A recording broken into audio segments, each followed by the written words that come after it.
The game of life is not losable. We are essentially playing a game with cheat codes. We're running through Super Mario World with constant star power on. If you have a soul, you cannot lose. We get lost in all the war metaphors and the wake up and grind, and you gotta push past all the darkness that's coming your way. In reality, all of those things are illusions perpetrated by your own mind. What's the definition of an illusion?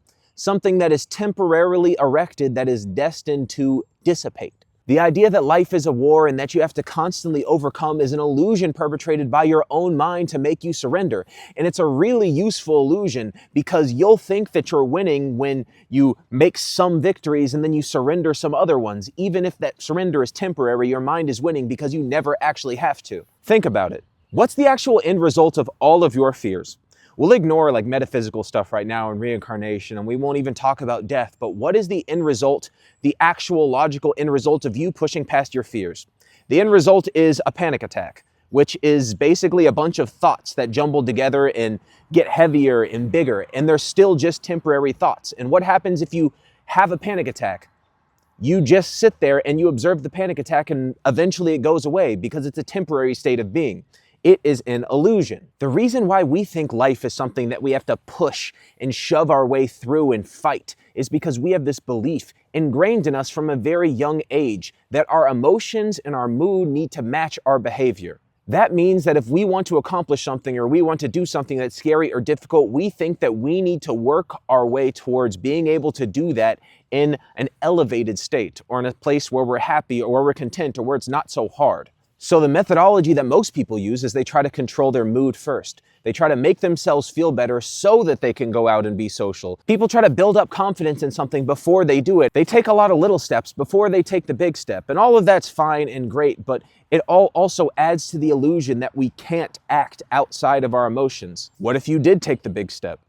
It would probably be really fucking uncomfortable. But that uncomfortability is not good or bad. It is literally your brain trying to re-entrench homeostasis. It's trying to keep the same neural pathways that it's been rolling with going. We like to believe that some of us have good habits, and if we do things that are culturally seen as positive habitually, then our brain is working for us. And if we have bad habits, then our brain is working against us. But our brain is on nobody's side. Our brain is just trying to keep the status quo going. And so I guess the whole point of all of this is maybe it allows you to reframe discomfort. When you are experiencing anxiety, when you are experiencing panic, when you are experiencing fear, it is not bad. It is not something that you need to avoid. It is just a sign that what you are doing is very, very alternative to the grooves and the pathways in your brain. And I swear to you, as someone who has had so many panic attacks in their life, it is okay. It is okay to have a panic attack.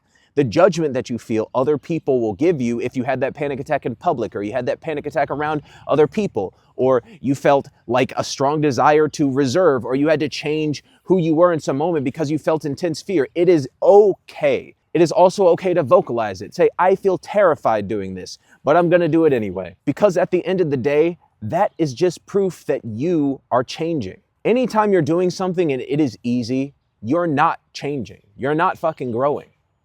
Anytime you do something that's really difficult consciously with intention, that's when you're growing. So if something makes you shit fucking bricks, maybe next time you think about going towards it.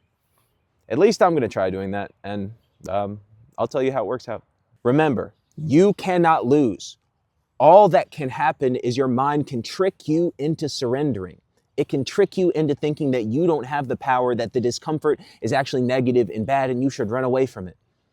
You can't lose. So just stay right here, wherever you are, especially if it's uncomfortable.